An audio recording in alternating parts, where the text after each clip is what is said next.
It wasn't some dramatic discovery. No hidden vault, no sealed chamber beneath layers of earth. Just a book. Thin, aged, the kind of document you could easily overlook if you didn't know what you were looking at. Something that, at first glance, doesn't feel like it should matter. But sometimes, it's not the loud discoveries that change everything. It's the quiet ones, the ones that slip through, the ones that weren't meant to survive.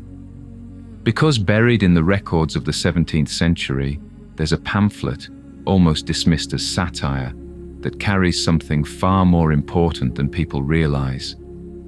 A story that doesn't align with the version of history we're given. A narrative that introduces something most people today are told never truly existed. Tartaria, and not just as a place, but as a functioning power, a presence, a civilization that interacted with the world in ways that weren't supposed to be remembered. The document is known as the Prince of Tartaria, his voyage to Cowper in Fife, 1661. And on the surface, it's treated like fiction, a parody, a satirical piece meant to comment on Scottish society at the time. But the more you read it, the more something starts to feel off, because satire usually exaggerates reality. It doesn't invent entirely new worlds out of nothing. And yet, this text introduces a figure, Prince Tomambeio Dionigi Cuoulato Pazzeio, a Tartarian prince, arriving not as a myth, but as a visitor. A presence that interacts with real places, real people, real systems. And once you see that, the question isn't whether the story is fictional. The question becomes, why was this story told at all? In the 17th century, pamphlets like this weren't just entertainment, they were information, passed from hand to hand, read aloud, discussed in public and private spaces alike. And this particular manuscript didn't go unnoticed. People read it, talked about it, debated it. Not just because it was strange, but because it introduced something unfamiliar. A foreign power that didn't behave like the European systems people were used to. A prince who didn't represent conquest in the traditional sense, but influence. And that's what made it stand out. Because readers weren't just intrigued by the story, they were intrigued by what it suggested. That beyond their borders, beyond what they understood as the known world, there existed something organized, something advanced, something that didn't fit neatly into their political or religious framework. And even if it was presented as satire, it carried weight. Because satire works best when it reflects something real, something recognizable. And for people at that time, the idea of Tartaria wasn't completely foreign. It appeared in maps, in accounts, in fragmented references that never fully disappeared. So, when this manuscript introduced a Tartarian prince interacting directly with Scottish society, it didn't feel impossible. It felt plausible, and that's what made it powerful. But here's where it gets deeper. Because the story in the manuscript doesn't feel like something created in 1661. It feels older, like something that had already existed, circulating quietly long before it was ever written down. A tale passed through voices, not pages. Something preserved just enough to survive, but never meant to be formalized. And that matters. Because when something ancient slips into written form, especially during a time where information is tightly controlled, it usually means it wasn't supposed to stay hidden anymore. Or it slipped through by accident. Prince Tomambeio Dionigi Cuoulato Pazzeio isn't introduced like a fictional character. There's no hesitation in how he's described. No exaggeration that feels theatrical. Instead, there's a level of detail that feels observed, measured. His arrival isn't chaotic or symbolic. It's deliberate. A fleet, described almost strangely, with gondola-like vessels approaching in formation. not as an invasion force, but as a presence that expected to be received. And when he steps into Scotland, he doesn't behave like a foreign ruler trying to assert dominance. He moves with ease, confidence, but not aggression. And that's what begins to draw people in. Because influence doesn't always come from force. Sometimes it comes from presence, from the way someone carries themselves. And according to the descriptions, the prince had that effect. People gathered around him, not out of fear, but curiosity, then admiration, and eventually something closer to loyalty. He spoke differently, not just in language, but in ideas, concepts that didn't align with the rigid structures people were used to. He introduced ways of organizing daily life that felt more efficient, more fluid, systems that didn't rely on strict hierarchy, but still maintained order. And then there were the demonstrations, because he didn't just speak, he showed devices, mechanisms, small-scale inventions that seemed simple at first, but operated in ways people couldn't fully explain. Objects that responded, tools that reduced effort in ways that didn't make sense for the time, things that felt ahead, not impossibly advanced, but just far enough beyond what people were used to that it created a kind of quiet shock. And the more time passed, the more people became drawn to it, not just the prince himself, but what he represented. Because he wasn't just introducing new tools, he was introducing a different way of thinking, a different way of structuring reality itself. And that kind of influence spreads faster than anything forced ever could. Merchants started adapting ideas, workers began changing how they approached tasks. Even those in positions of local authority couldn't ignore the shift, because something about it worked. It made sense. It felt like improvement without sacrifice, and that's what made it dangerous, because once people see a better way of doing things, they don't forget it, even if the source disappears. And that's what makes this story feel less like fiction and more like a record, a preserved memory of an encounter that wasn't meant to be acknowledged directly. So instead, it was written as something lighter, something dismissible, a story, but with just enough truth embedded in it to survive, and just enough detail to make you question whether it was ever fiction at all. What the manuscript captures, whether intentionally or not, is something far deeper than just a story. It captures a reaction, not just within the narrative itself, but in the people who encountered it. Because what Prince Tomambeio Dionigi Cuoulato Pazzeio introduced wasn't just new ideas, it was contrast, a direct contrast to the systems already in place. And contrast is powerful, because people don't always recognize limitation until they're shown something different. The Tartarian way of life described through the prince wasn't rigid. It didn't revolve around heavy control or strict obedience to layered authority. Instead, it felt structured in a way that worked with people, not against them. Daily life appeared more efficient, less burdened, not in a way that removed responsibility, but in a way that removed unnecessary friction. Tasks that once required effort seemed to become simpler. Processes that once took time became streamlined, and people noticed, not all at once, but gradually. Conversations began to shift. Curiosity turned into imitation.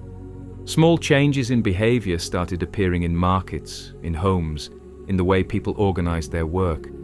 And it didn't come from enforcement. No one was forcing this transition. That's what made it so effective. It spread naturally, through observation, through experience, through the realization that something else worked better.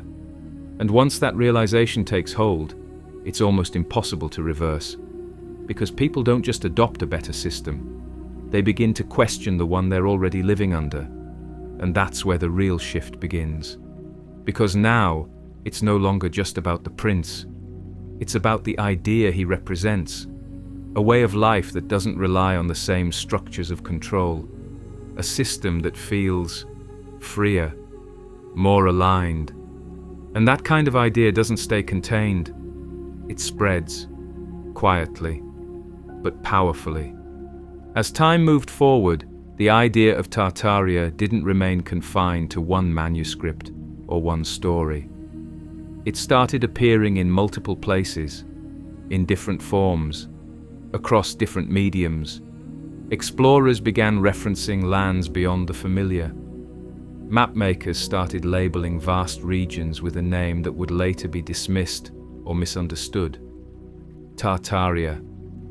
And what stands out isn't just the presence of the name, but the scale attached to it. This wasn't described as a small or isolated territory. It stretched across massive portions of the known world, across continents, across regions that today are divided into entirely separate identities. And yet, during that time, they were grouped under one name. That alone raises questions, because naming something at that scale implies recognition, awareness. It means people didn't just hear about Tartaria, they acknowledged it. And when you start connecting that to accounts like the prince's arrival, the picture becomes more complete. Because now, you're not looking at a fictional land being referenced casually. You're looking at a system, a civilization, that had presence across the world. And if that's the case, then interactions like the one described in the manuscript weren't rare. They were just rarely recorded, or at least, rarely preserved. Because as awareness grew, so did interest. Travelers began seeking these regions. Mapmakers became more detailed. Accounts became more specific. And slowly, a realization started to form. Tartaria wasn't distant in the way people assumed. It was integrated into the world in ways that weren't immediately obvious. And that realization changes everything. Because once something is understood as real and significant, it becomes impossible to ignore. And that's exactly when attention shifts. Because those in positions of power weren't disconnected from this information. They had access to the same maps, the same accounts, the same growing awareness of something beyond their control. And what they saw wasn't just another region. They saw a system they didn't own, a structure that didn't rely on them. And that's where the concern begins. Because power isn't just about what you have, it's about what others don't. And if Tartaria represented a system that allowed for more autonomy, more efficiency, more independence, then it posed a problem, not through direct conflict, but through comparison. Because once people see an alternative that functions better, they start asking questions. They start pushing boundaries. They start wanting more. And that's difficult to control. At that time, directly opposing Tartaria may not have been an option. Not yet. So instead, they observed. They studied. They waited, learning what they could, understanding how it worked, identifying what made it different. Because once you understand something, you can eventually replicate it or dismantle it. And while the influence of figures like Prince Tomambeio Dionigi Cuoulato Pazzeio continued to spread, so did the awareness of what that influence could lead to. Not just change, but transformation. And transformation, when it's not controlled, is unpredictable. And then, slowly, almost carefully, the shift begins. Not with a single event, not with a clear moment you can point to and say, that's when everything changed, but with patterns, small adjustments that, on their own, don't seem important. A map updated here, a name altered there, a region reclassified, not removed, but softened. And that's how something large disappears, not by being destroyed outright, but by being reduced piece by piece. Because Tartaria doesn't vanish in one stroke, it's fragmented. Sections of it begin to be referred to as separate territories. Languages change. Local identities are emphasized more heavily. And over time, what was once understood as a connected whole becomes divided into parts that no longer appear related. And once that division takes hold, understanding begins to fade. Because people no longer see the full picture. They only see fragments. And fragments are easy to dismiss. Books that once referenced Tartaria directly become harder to find. Not necessarily burned in mass, not publicly destroyed, but quietly removed from circulation. Reprinted without certain sections. Archived in places where access becomes limited. Or simply not reproduced at all. And the ones that remain, they're reclassified. Labeled as satire, as exaggeration, as products of imagination rather than observation. The manuscript itself falls into this category, not erased, but neutralized. Because once something is labeled as fiction, it no longer holds authority. It becomes safe, and that's the key. Not to eliminate the record entirely, but to make sure no one takes it seriously. Across continents, this pattern repeats, from Western Europe to Eastern regions, to areas that would later become modern nations. A quiet, coordinated fading. And what replaces it isn't just absence, it's confusion. Because now, when someone looks back, they don't see a clear history. They see contradictions, uncertainty. And uncertainty prevents reconstruction. Because if you can't clearly define what was, you can't rebuild it. And that's what makes this kind of erasure so effective. It doesn't just remove the past, it removes the ability to fully understand it. And in that absence, something else takes root. Not immediately, but steadily. A new system begins to form, one that looks organized on the surface, but operates very differently from what came before. Where Tartaria, at least as described, seemed to function with a kind of fluid structure, this new system is rigid, layered, defined by clear hierarchies that don't shift easily. Authority becomes centralized. Power is no longer something that flows. It's something that's held, guarded, and distributed carefully. Institutions begin to rise, not just political, but financial, educational, structures that don't just manage society, but define how it thinks. And those who establish themselves at the top of this system understand something crucial. The past cannot be allowed to return in its original form, not physically and not conceptually, because even the idea of a different system, one that operates outside of strict control, can disrupt everything. And that's why the narrative is adjusted so carefully. The prince becomes fiction. Prince Tomambeio Dionigi Cuoulato Pazzeio is no longer seen as a figure of influence, but as a character, a literary tool. His presence in Scotland is reframed as satire, a commentary, something symbolic rather than real. And the manuscript itself becomes safe to study, because once it's categorized correctly, it no longer threatens anything. It becomes something to analyze, not something to believe. And Tartaria, it's reduced, not removed entirely, but made vague, undefined, a term that appears in old records, but carries no clear meaning in the present. Because something without definition can't challenge anything. And that's how the new system secures itself, not just by replacing what came before, but by ensuring that what came before can never fully return. And yet, even with all of that, not everything disappears. Because some things don't rely on systems to survive. They rely on memory, on fragments, on the small overlooked pieces that slip through the cracks. Stories like this one, the manuscript, the accounts that don't quite align, the details that feel too specific to be entirely imagined. They persist, not in the mainstream, not in official narratives, but on the edges, in places people don't always look. And what's interesting is how they survive, not as complete records, but as partial ones, broken narratives, incomplete descriptions, just enough to suggest something, but not enough to confirm it outright. And that's what makes them so easy to dismiss, because without full context, they seem inconsistent.